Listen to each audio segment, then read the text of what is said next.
के बाली वो मनला मोहाथे, सुन्ना मोर गेंदा फूल ज्योरा जुड़ाथे।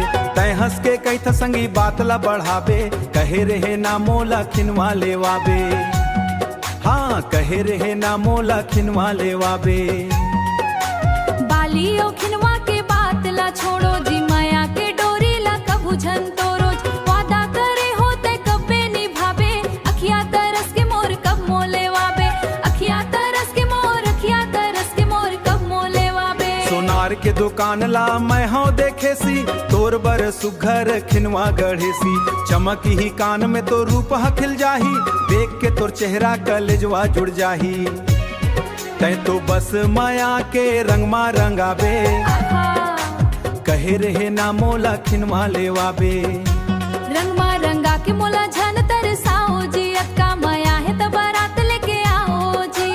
खिनवा के संगे संग और घलो सजाबे, कब्बे तय मोला अपन घर ले जाबे।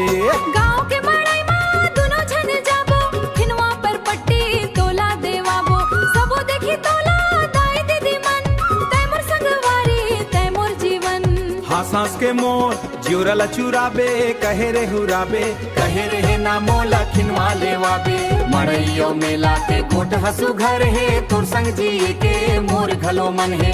जल्दी से आके मोर हाथ ला थामे, जल्दी से आके मोर हाथ ला थामे। खिनवाला अपन हाथ से कान में पहनाबे। माया के ये बंधन कभू न छूटे, हमर ये जोड़ी कभू न टूटे। तै मोरे राजा तै मोरे रानी, लिखबो दोनों झन माया के कहानी, माया के ये बंजा कभू न छूटे। तै मोरे राजा तय मोरे रानी, लिखबो दोनों झन माया के कहानी।